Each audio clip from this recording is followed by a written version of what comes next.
आजकल आप ये खबर सुर्खियों में खूब देख रहे होंगे, तो चलिए इसी खबर से जुड़ी कुछ खबरों से आपको रूबरू कराते हैं और बताते हैं कि भारत सोने की चिड़िया था नहीं, आज भी है। बस इतना अंतर है कि आज देश में लोग गरीब हैं और मंदिर अमीर। इस खबर को बताने, पढ़ने, आपको रूबरू कराने का मकसद किसी की भावनाओं को आहत करना नहीं, बल्कि जनमानस को बस इस वजह से वाकिफ कराना है कि इंसान की पहली जरूरत दान नहीं, लेकिन लोग भूखे को रोटी देने से ज्यादा विश्वास दान पेटी भरने में रखते हैं, क्योंकि हमने लेन देन की नीति से ईश्वर को भी नहीं बख्शा। आप मुझे ये चढ़ावा चढ़ाओ तो मैं आपकी ये कामना पूरी करूंगा, ऐसा भगवान तो कहने से रहे। ना ही किसी धर्म मजहब ने या ना ही किसी भगवान ने आपसे कहा कि तुम मेरी इस तरह से सेवा करो, मुझे ऐसे खुश करो तो मैं तुम्हारे ये काम कर दूंगा या ये सारे दुख दूर कर दूंगा, तुम्हारी सभी इच्छाएं पूरी हो जाएंगी।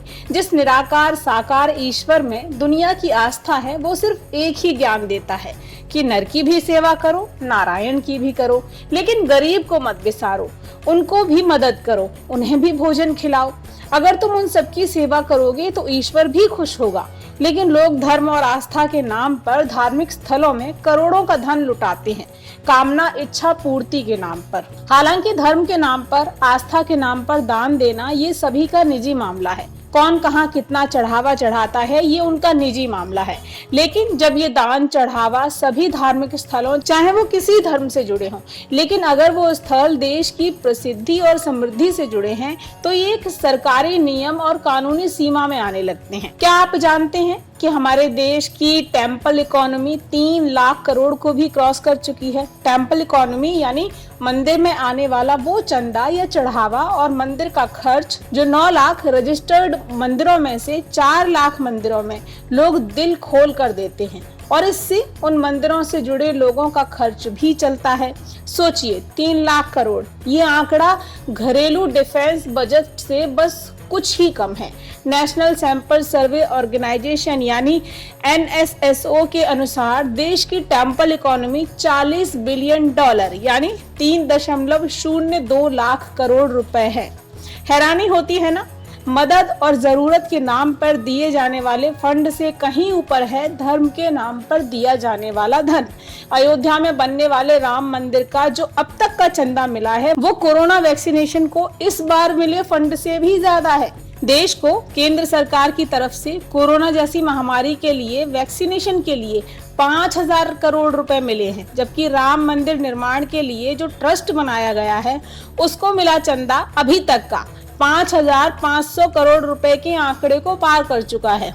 इतना ही नहीं, देश के मुख्य 6 मंदिरों को मिलने वाला चढ़ावा इस बार के मिड डे मील को मिले बजट से भी ज्यादा है। आम बजट 2022-23 में स्कूलों में चलाए जाने वाले मिड डे मील के लिए केंद्र सरकार द्वारा 10,234 करोड़ रुपए दिए गए हैं।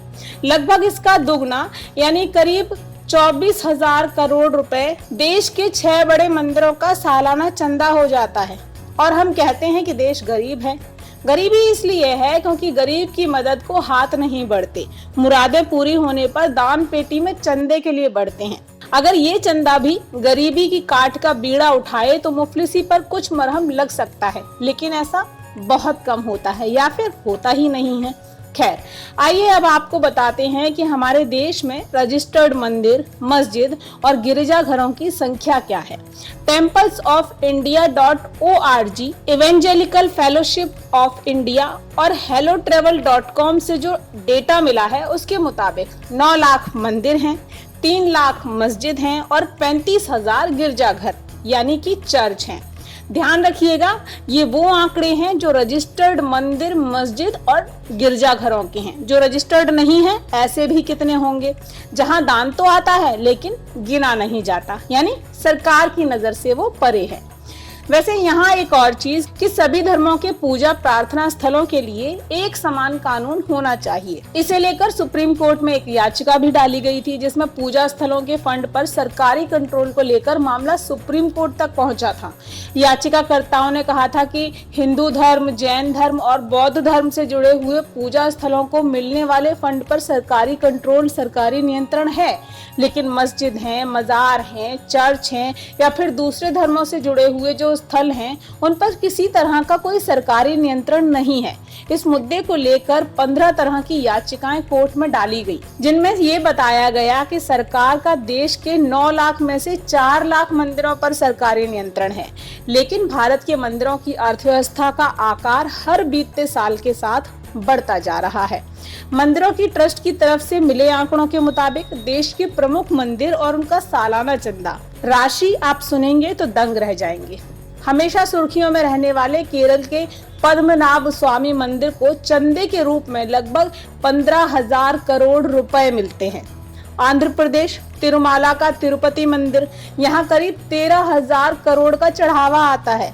वैष्णो देवी मंदिर जो जम्मू में स्थित है, उसे 500 करोड़ का दान या चढ़ावा मिलता है। महाराष्ट्र का शिरडी साईं बाबा मंदिर 400 करोड़ रुपए, महाराष्ट्र का ही सिद्धि विनायक मंदिर 125 करोड़ रुपए। अब आपको देश के विभिन्न राज्यों में मंदिर प्रबंधन के लिए बने कानूनों के बारे में भी बताते हैं। हिंदू धर्म स्थलों और चंदे पर नियंत्रण के लिए राज्यों ने एक्ट बनाए हैं, जैसे झारखंड धार्मिक दान अधिनियम 1863, मध्य प्रदेश, पंजाब, राजस्थान, दिल्ली, पश्चिम बंगाल में charitable endowment act 1890, Sikh gurdwara act 1925, Bihar Hindu धार्मिक trust act 1950, board Travancore Cochin Hindu धार्मिक अधिनियम 1850, हिंदू धार्मिक अधिनियम और धर्मांत बंदोबस्ती अधिनियम।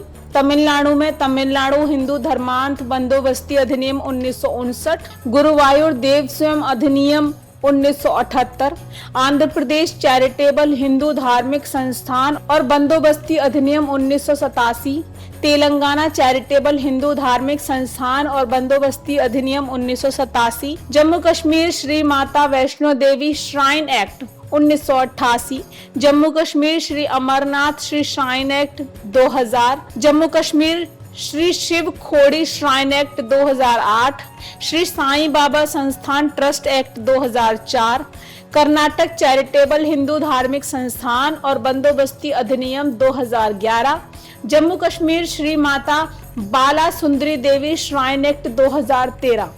ऊपर बताए गए ये सभी आंकड़े सुप्रीम कोर्ट में दी गई PIL से ही लिए गए हैं। अब हम आपको बताते हैं कि धर्म को लेकर हमारा संविधान क्या कहता है। आर्टिकल 25 के मुताबिक लोगों को कोई भी धर्म मानने, व्यवहार करने और प्रचार की आजादी होगी। आर्टिकल 26 में कहा गया है कि धार्मिक संस्थाओं का मैनेजमेंट करने की भी आजादी रहेगी। आर्टिकल 29 कहता है कि लोगों को अपनी भाषा और संस्कृति को बनाए रखने का अधिकार है। आर्टिकल 30 में कहा गया है कि धर्म और भाषा के लिए अल्पसंख्यकों को मिलेगा विशेष अधिकार। ये सब भारत के संविधान के मुताबिक बनाए गए नियम हैं। ये तमाम चिट्ठा आपको इसलिए बताया, आपको इससे रूबरू सिर्फ इसलिए कराया ताकि आपको ये याद रहे कि देश के नियम कानून और सब धर्म यही सिखाते हैं कि हमें सभी धर्मों का सम्मान करना चाहिए। लेकिन कोई भी धर्म ये नहीं सिखाता कि जरूरतमंदों की मदद से मुंह मोड़कर, गरीबों की भूख से नजर चुराकर धर्म के नाम पर दान का मान बढ़ाओ। ये दान गलत भी नहीं, लेकिन तब जब ये सही दिशा में इस्तेमाल हो। एक सक्षम नागरिक की प्राथमिकता धार्मिक स्थल पर चंदा देने से कहीं ज्यादा जरूरतमंदों को मदद के हाथ देना होनी चाहिए। इसके बाद देश को विकसित बनाने वाले संसाधनों को जुटाने में खर्च करना, जैसे रक्षा, स्वास्थ्य, शिक्षा। यही धर्म सिखाता है और यही ईश्वर भी।